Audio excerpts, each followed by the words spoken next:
Assalamualaikum warahmatullahi wabarakatuh.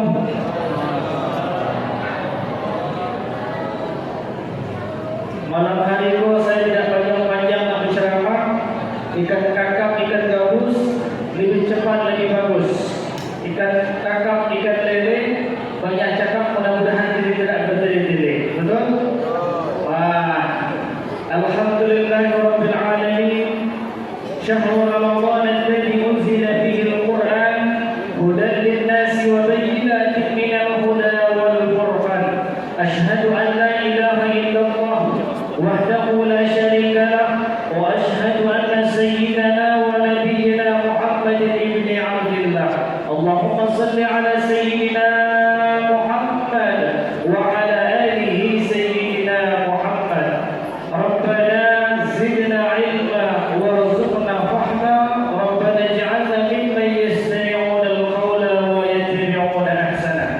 Bapak Ibu jemaah salat Isya, salam hormat kami kepada orang tua kami, para alim ulama, tokoh masyarakat yang besar tak dapat kami panggil nama dengan kebesarnya, yang kecil pun tak dapat kami absenkan namanya satu persatu.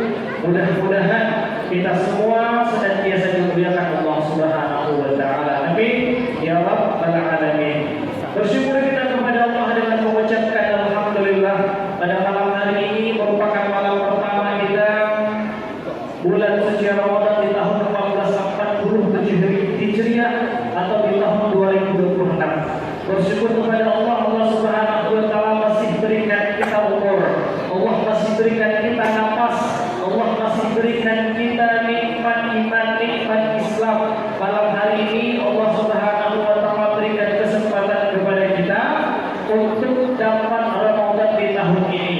Mudah-mudahan di tahun ini semakin berkualitaslah Ramadan kita, menjadikan Ramadan ini sebagai Ramadan yang paling baik, Ramadan yang terbaik daripada Ramadan kita yang sebelumnya. Amin ya rabbal alamin. Salawat dan salam kepada baginda Rasulullah Muhammad sallallahu alaihi wasallam dengan mengucapkan Allahumma shalli ala sayyidina Muhammad wa ala ali sayyidina Muhammad.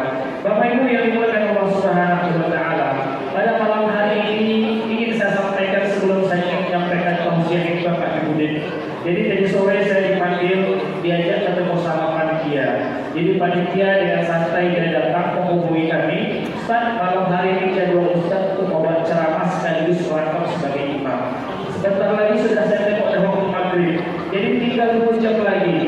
Ini kenapa bisa waktunya bisa mendadak coba? Ini jadwal imam ataupun ceramah atau uji mental bagi saya ini. Jadi saya bilanglah sama panitia dengan pelan, kalau bisa janganlah saya menyampaikan pada malam hari itu, kalau bisa carilah ustaz yang lain dahulu. Oh, tak bisa ustaz.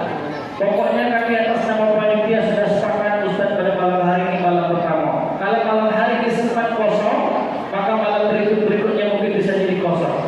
Nah, dengan rasa berat hati sebenarnya malam hari ini kita menyampaikan, ada pula suara bisik-bisikan. Ustaz kita dapat sudah pojok kantor di perusahaan, kalau tidak lagi berceramah. Nah, yang heran saya, Bapak Ibu jemaah rahimahullah, apa pula lah kaitannya dengan pojok kantor dengan berdakwah ini, Bapak Ibu jemaah Allah Subhanahu wa taala? Apa hubungannya dengan kerja kantor sama berdakwah?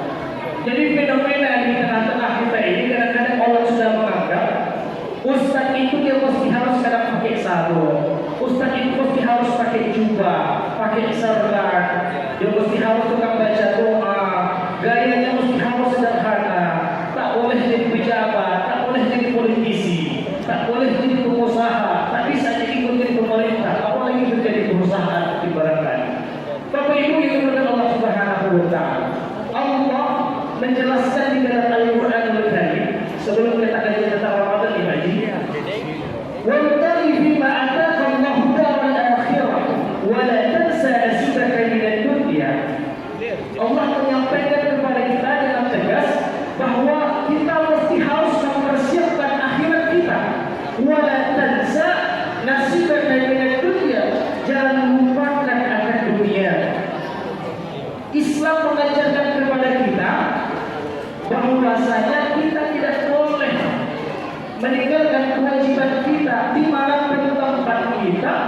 Di apapun profesi kita, kita tidak boleh lupa akan kembali kepada Allah Subhanahu wa taala dan kewajiban kita. Masa ustaz tak boleh kerja di kantor, ustaz tak boleh jadi bisnismen, ustaz tak boleh kerja politisi, ustaz tak boleh bergaji besar. Sebentar lagi ustaz Muslim sebentar lagi dia masuk kerja perusahaan. Jadi banyak yang tertarik di para ustaz-ustaz dan kerja perusahaan. Jadi sampai kapan ustaz harus bergaji 2 juta, harus bergaji 3 juta? Ada kan ustaz Muslim kan? Ustaz Muslim sebentar lagi juga udah masuk kerja perusahaan dan tertarik di situ. Yang ingin saya sampaikan di sini adalah di mana tempat kita berada, dakwah itu bukanlah sebuah profesi, tapi dakwah itu adalah identitas. Kalau Ustaz Husni nanti kerja di perusahaan, Ustaz Husni jadi politisi, jadi pengacara, jadi dokter, jadi bisnismen, punya gaji yang besar, 2 digit mungkin gajinya nanti. Tapi ini tidak membuat lupa akan identitas kita. Kembali ke masjid, kembali bisa kita baca doa, kembali kita bisa ikut tahlilan, kembali kita bisa ikut berdoa dimanapun, bertausiah, isi khutbah dimanapun. Jadi kalau dibilang Ustaz kok bisa masuk ke dalam perusahaan? Memangnya Ustaz cuma bisa baca doa saja, Ustaz cuma bisa khatib di atas mimbar saja. Nah, ini yang ingin kami sampaikan pada malam hari ini. Mudah-mudahan apapun profesi kita, tapi kita tetap ingat kepada Allah Subhanahu wa taala. Boleh Ustaz jadi bisnismen, boleh Ustaz jadi politisi, boleh Ustaz jadi pengacara, boleh Ustaz bergaji besar. Yang tak boleh itu gaji besar tapi sedekah kecil. Betul Haji? Itu yang tak boleh. Mudah-mudahan kita semua ini adalah umat yang dituntut oleh Allah Subhanahu wa taala untuk mengajak kepada kebaikan. Kuntum khairu ummah, kamu itu adalah sebaik-baiknya umat manusia, ta'muruna bil ma'ruf, mengajak kepada kebaikan, wa tanhauna 'anil munkar, dan mencegah daripada kemungkaran. Jadi tugas untuk mengajak kebaikan itu bukan tugas para ustaz saja Bapak Ibu, bukan tugas para kiai, bukan tugas para ulama, para buya, tapi tugas umat manusia. Asal ada nampak kebaikan kita ajak orang untuk mengajak kebaikan. Sekalipun senyum kita mengajak orang itu sudah ada nilai pahalanya. Apabila kita melihat kezaliman, melihat suatu kemungkaran, kita cegah kemungkaran itu. Tugas siapa? Tugas kita semua. Bukan tugas para dai saja. Itulah yang diminta oleh Allah Subhanahu wa taala kepada kita. Ustaz hanya dititipkan sedikit dasar-dasar ilmu agama untuk menyampaikan syiar-syiar Islam. Nah, mudah-mudahan kita semua menjadi umat yang terbaik pada malam hari ini dan seterusnya sesuai yang disampaikan oleh Allah yang disebutkan di dalam Al-Quran. Kuntum khairu ummah ta'muruna bil ma'ruf wa tanhauna 'anil munkar. Itu cuma intermezzo aja dulu Bapak Ibu, supaya biar jangan salah paham. Jadi asal Ustaz dia tak boleh lagi masuk perusahaan. Ustaz sudah masuk perusahaan, tak ada lagi datang tahlilan, tak ada lagi datang ke masjid, tak ada lagi itu, tak ada lagi isi khutbah Jumat. Itu Ustaz yang mana? Kalau Ustaz Muslim tidak kan? Ustaz Rahmat tidak gitu. Nah itu dia. Malam hari ini gara-gara itulah saya takut dianggap itu saya harus tobat lah malam hari ini. Walaupun berdana sekitar 1 jam setengah, mau tak mau saya terima itu jadwal harus diisi walaupun supaya malam itu tidak kosong. Soalnya tadi Bapak Ibu ayah kita yang dimuliakan Allah Subhanahu wa taala, kita bersyukur pada malam hari ini saya melihat pemandangan yang begitu sangat luar biasa, pemandangan yang sangat indah yang datang dari segala penjuru di negeri kita ini. Di mana-mana masjid di malam pertama ini insya Allah semua masjid dipenuhi dengan para jemaah. Tidak hanya di masjid Nurul Imani saja, masjid-masjid yang di luar sana, bahkan jangankan di dalam masjid, di teras masjid, di tempat parkiran, bahkan di tempat jalan ramai jemaah kalau sudah malam pertama ini. Jangankan kita nak cari tempat parkiran kendaraan kita, parkir untuk sandal itu pun sudah agak payah. Itu biasanya kalau malam pertama terjadi. Nah kalau malam-malam biasanya kadang-kadang kita melihat longgar jemaah ini. Tapi malam ini Allah, Masya Allah, luar biasa.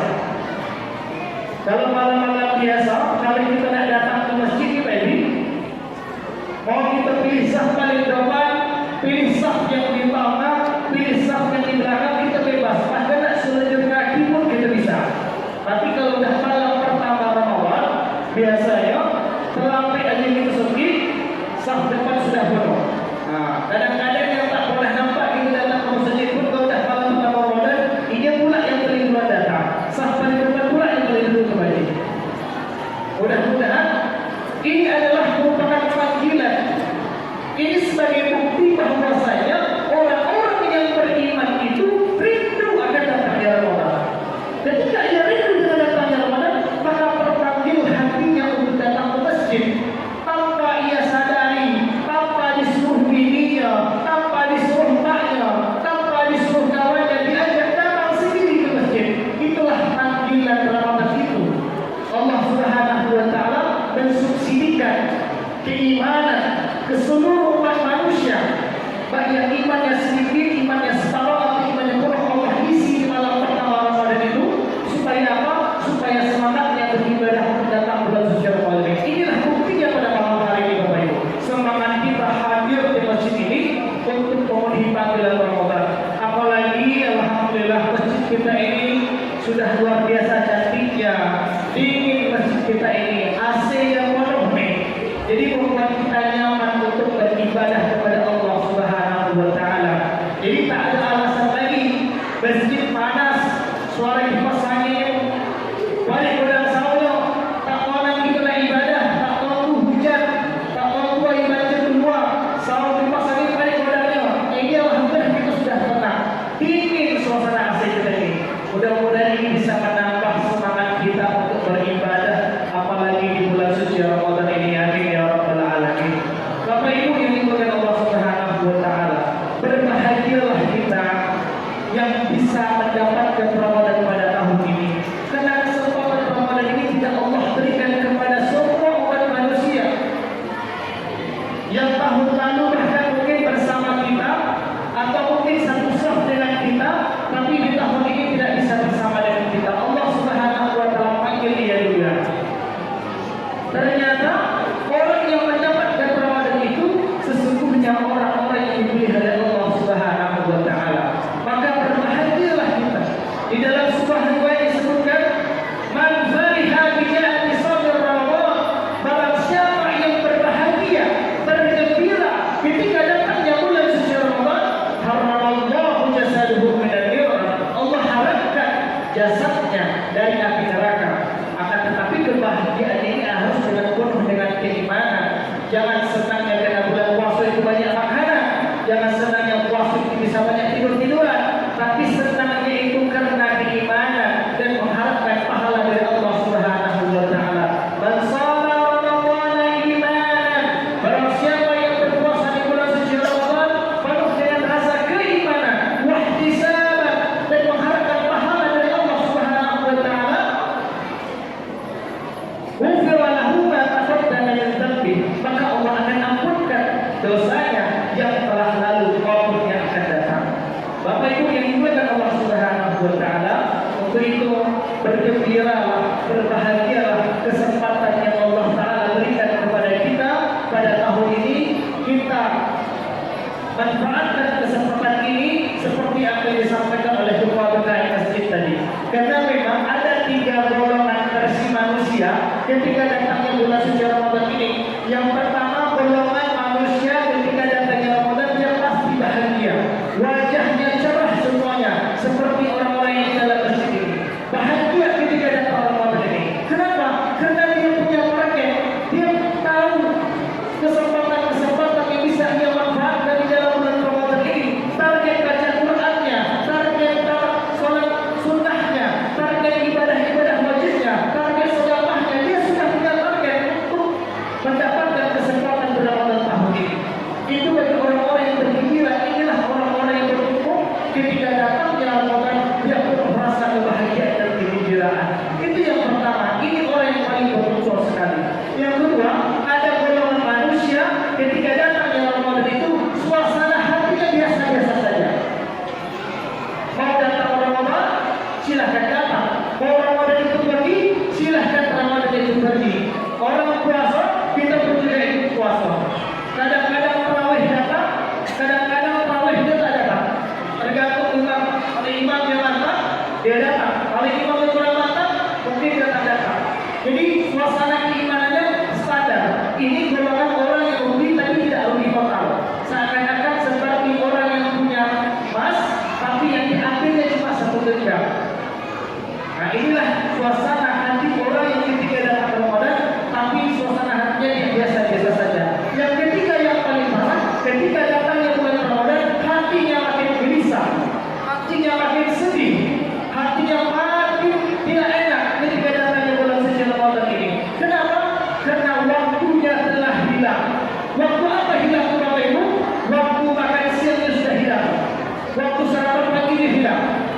Ketika datang di bulan Ramadan nanti, orang-orang yang gelisah itu mencari rumah makan hantu. Pagi tahu makan hantu? Rumah makan hantu bukan di bulan puasa. Di depannya tertutup dengan tirai. Itu apa? Mikro. Nah, di depannya terlihat tertutup dengan tirai. Ternyata kalau tengok di bawahnya kaki sedang berjutai-jutai. Nah, itu fenomena bulan puasa nanti kita jumpa nanti rumah makan hantu. Itu adalah kelompok orang-orang yang ketika datang ke Ramadan itu apa jadi duit. Nah, adalah orang-orang yang sangat ruginya itu rugi total. Nah, itulah 3 golongan. Mudah-mudahan kita adalah golongan orang-orang yang bergembira, orang yang berbahagia ketika datang di bulan Ramadan. Saya ingin berpesan di malam pertama bulan Ramadan ini, pertama kita mesti pasangkanlah niat kita. Kita pasangkan niat kita buat mulai dari malam pertama Ramadan ini sampai di akhir Ramadan ini, kita niatkan hati kita ini dengan ikhlas kepada Allah Subhanahu wa taala. Kenapa? Karena ibadah itu butuh dengan niat. Kalau kita ibadah tanpa dengan niat, sama artinya kendaraan tanpa bahan bakar. Jadi kita harus galeri ibadah kita itu dengan niat. Kalau ibadah puasa kita ini tidak hanya sekedar ibadah tahunan yang menahan lapar, menahan haus, tapi ibadah Ramadan ini juga mengajarkan kita dengan niat kita turun ke Allah Subhanahu wa taala.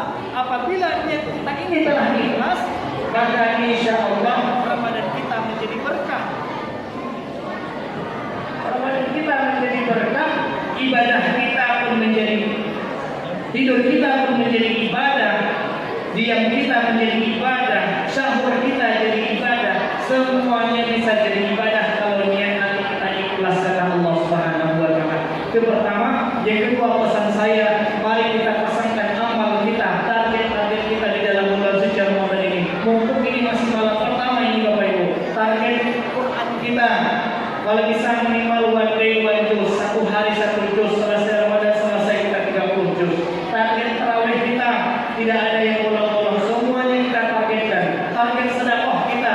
Jadi amalan-amalan kita di dalam bulan suci Ramadan ini kita pasangkan yang kita yang baik-baik, kita pasangkan yang kita yang tulus dengan Allah Subhanahu wa taala. Kita buatkan target kita dari awal Ramadan, pertengahan sampai di akhir Ramadan nanti. Pesan saya yang ketiga, mari kita jaga lisan kita, karena Ramadan ini bukan hanya kita menahan lapar, menahan haus, tapi lisan mesti harus kita jaga. Karena perkara lisan inilah paling sulit kita menjaganya Bapak Ibu. Karena ukuran keselamatan manusia itu ketika ia mampu atau tidak menjaga lidahnya. Selamat atau tidaknya manusia itu mampu dia menjaga lisannya atau tidak. Maka oleh karena itu jangan gara-gara lisan kita ini baru besok terbit matahari pagi hari waktu mulai pakis mulai apa segala macamnya, sibuk sudah mulai kita menghibah, mulai kita memfitnah, mulai cerita sana cerita kemari. Baru puasa pertama, mulai baru pagi hari sampai tengah hari ada puasa Bapak Ibu. Itu yang ingin saya sampai pesankan. Jangan sampai gara-gara kita ini semakin berkurang puasa kita semakin tidak berkurang. Kamin shaimin laisa lahu fi siyamihi illa al-ju'i wal 'atas. Banyak yang berpuasa tapi dia tidak mendapatkan apa-apa dari nilai puasanya, hanya saja mendapatkan lapar dan haus saja. Kenapa? Karena dia rugi, nilai-nilai pahala puasanya diambil. Gara-gara apa? Gara-gara lisannya menghibah, gara-gara lisannya menfitnah. Jadi mari kita isi Ramadan kita tahun ini dengan Ramadan yang berkualitas. Mumpung ini masih malam pertama. Bapak Ibu yang dimuliakan Allah Subhanahu wa taala, mungkin dapat saya sampaikan, nanti terlalu banyak-banyak apa yang disampaikan, masih banyak lagi. Ada 29 malam ini Pak Ji. Nah, jadi 29 malam ini hanya pesan ini pesan yang ingin saya sampaikan. Mari kita jaga Ramadan ini. Pertama, pasangkan niat. Yang kedua, buatkan target-target amalan kita di dalam bulan Ramadan ini. Yang ketiga, jaga lisan kita selama bulan suci Ramadan ini. Insya Allah Ramadan kita berkah, tidur kita jadi ibadah, diam kita jadi ibadah, sahur kita jadi ibadah, zikir kita semua jadi ibadah. Amin ya rabbal alamin. Billahi taufiq wal hidayah. Assalamualaikum warahmatullahi wabarakatuh.